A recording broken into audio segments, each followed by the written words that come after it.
Olá pessoal, hoje a gente vai falar sobre um dos assuntos que mais divide direita e esquerda aqui no Brasil, segurança pública.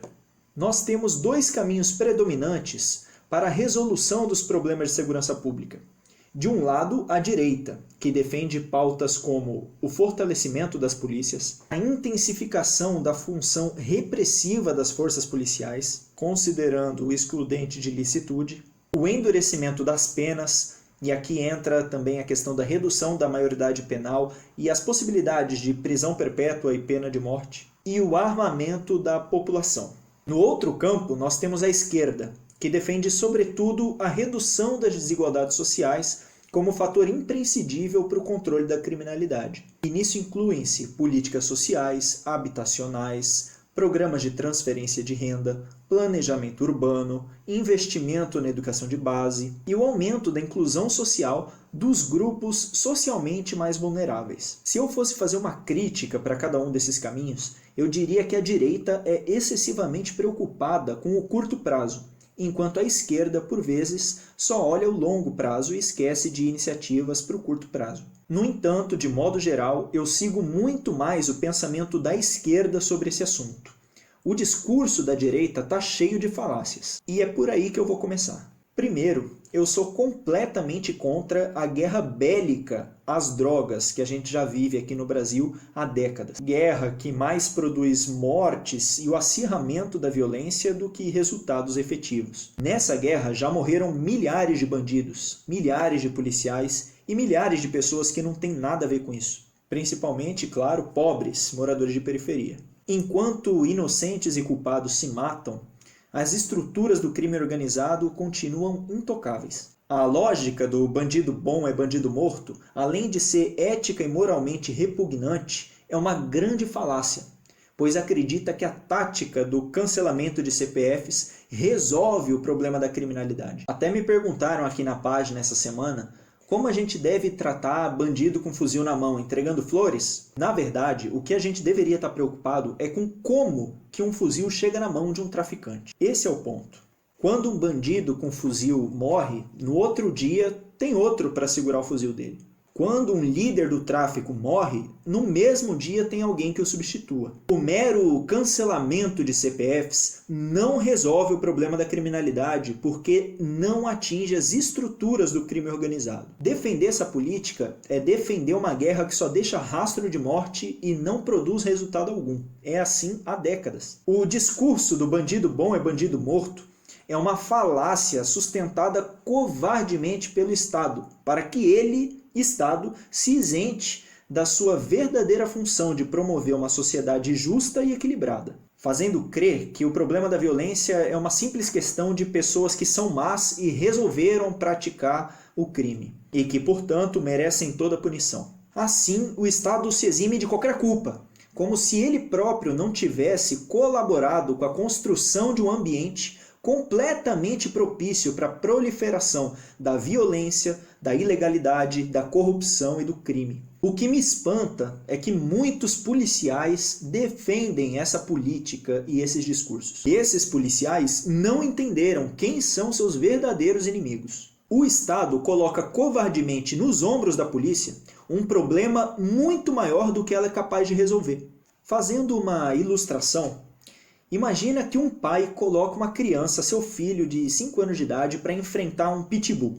É claro que nenhuma mente sã faria isso, porque é claro que é uma responsabilidade do pai não permitir que uma situação dessa aconteça com o filho. Quando um policial defende esse discurso do bandido bom é bandido morto, é como se a criança estivesse identificando apenas o pitbull como seu inimigo e não enxergasse a maldade do pai que o colocou nessa situação. O Estado convenceu o policial de que ele é o herói da nação.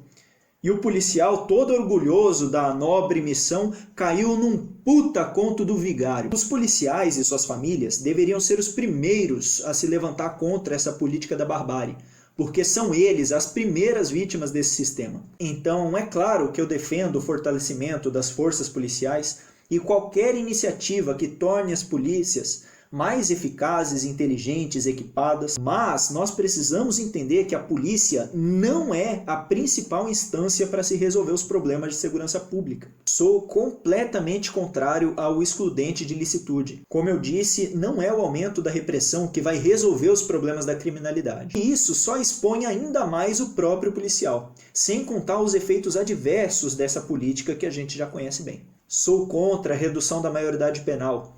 No mundo ideal, a gente até poderia cogitar discutir sobre isso, mas considerando o nosso sistema prisional atual, isso é impensável. Aliás, o sucateamento dos presídios é outra falácia que o Estado cria covardemente para se eximir de suas responsabilidades. Eles dizem que nós não devemos gastar um centavo com a população carcerária e que a condição subhumana a qual os presidiários são expostos é uma condição aceitável para que eles paguem pelos crimes que cometeram. Viva o presídio de Pedrinhas, disse certa vez nosso atual presidente. Mas quem defende esse discurso ignora que o sucateamento dos presídios, na verdade, só interessa ao crime organizado, às milícias. Muitas vezes o cidadão entra na cadeia por ter cometido um pequeno delito, mas lá dentro é obrigado a se associar por uma questão de subsistência. Os nossos presídios, como são hoje, praticamente anulam qualquer chance de ressocialização. Se o cidadão entrou lá sem perspectivas dignas de vida, ele sai de lá cheio de perspectivas e oportunidades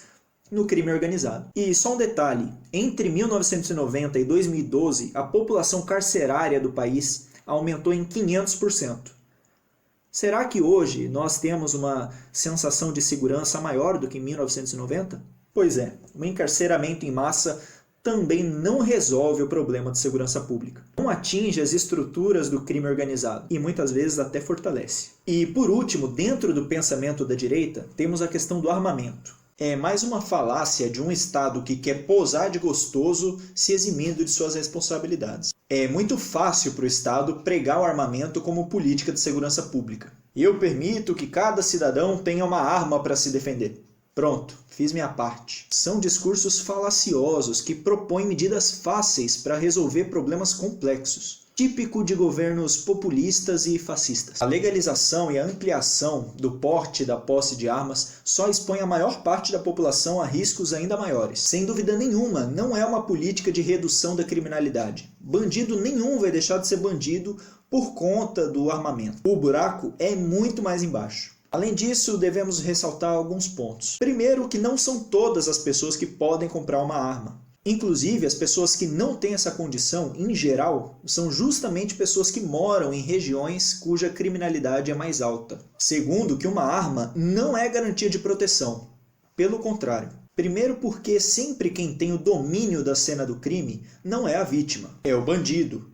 Que na maior parte das vezes, claro, não vai abordar uma vítima que esteja em grupo ou em condições de oferecer algum tipo de resistência. O armamento generalizado só torna essa abordagem ainda mais violenta e perigosa, estando a vítima armada ou não, pois essa sempre vai ser uma possibilidade considerada pelo bandido. É claro que existem situações em que uma pessoa, uma vítima, se livra de uma situação de perigo por causa de uma arma. Claro que sim. Mas essa não é a regra, é exceção. Não é regra nem mesmo entre pessoas treinadas e preparadas para saber atuar nessa situação. Que dirá entre cidadãos comuns que não têm esse preparo? Essa coisa de quero uma arma para poder me defender é coisa de gente que pensa que é o Rambo.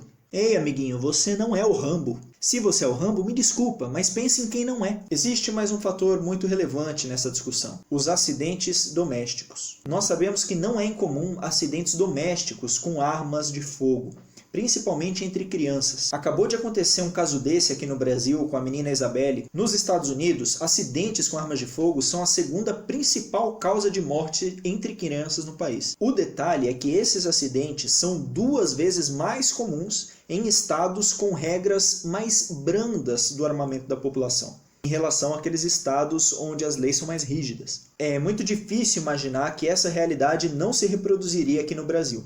Conhecendo o Brasil e o brasileiro, é difícil acreditar que aqui não teríamos um aumento de homicídios em decorrência de desentendimentos supérfluos. É difícil acreditar que não teríamos uma elevação dos nossos já altíssimos números de feminicídio e crimes de ódio. O armamento nos expõe ainda mais a problemas ainda mais graves. A verdade é que enquanto o cidadão da periferia tiver que acordar 5 horas da manhã para descer o morro, pegar 2 ônibus cheios, um trem lotado, para chegar 8 horas no serviço e depois conseguir chegar só 10 da noite em casa, depois de transporte público cheio, já estando cansado da sua jornada de trabalho, e repetir essa rotina durante 6 dias na semana para ganhar uma miséria de um salário mínimo, que ainda é super tributado e ainda é maltratado pelo chefe, sofre preconceito e ainda pisa na poça de esgoto que corre a céu aberto no caminho de casa quando ele está chegando. Enquanto essa for a realidade de muitas pessoas, vai ser difícil a gente combater a criminalidade nesse país. Esse cidadão que eu descrevi não é um caso isolado. Isso acontece muito.